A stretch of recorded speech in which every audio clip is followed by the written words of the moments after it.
So బేసిక్గా parents అంటే పిల్లల ఫ్యూచర్ని తీర్చిదిద్దాలి, కానీ అటువంటి పేరెంట్స్ వాళ్ళు ఏదైనా ప్రాబ్లం వస్తే పిల్లల్ని కూడా చంపేస్తున్నారు. అంటే మేము లేకపోతే వాళ్ళు బతకడం ఎందుకు, వాళ్ళు ఎలా సర్వైవ్ అవుతారు, అవన్నీ పక్కన పెట్టేసి వాళ్ళు కూడా చంపేస్తున్నారు. సో రీసెంట్ ఇన్సిడెంట్ చూసుకుంటే తన తండ్రి నేను ఇంకా బతకలేను, మిమ్మల్ని ఉన్నత శిఖరాలకి చేర్చాలని చెప్పేసి పిల్లలిద్దరు కాళ్ళు చేతులు కట్టేసి ఒక బకెట్లో వాళ్ళ ఫేసెస్ దాంట్లో ముంచేసి చంపేశారు.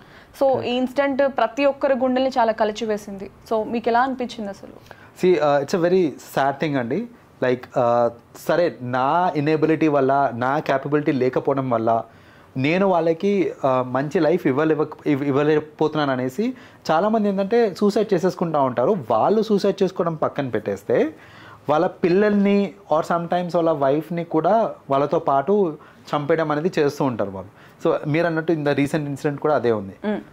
వాళ్ళు ఆలోచించాల్సింది ఏంటంటే, ఫస్ట్ ఆఫ్ ఆల్ ఈ ఇన్సిడెంట్లో ఇంకోటి అండి మర్చిపోయాను చెప్పడం మీకు, ఈ మెయిన్ ఏంటంటే పిల్లలు సరిగ్గా చదవట్లేదంట.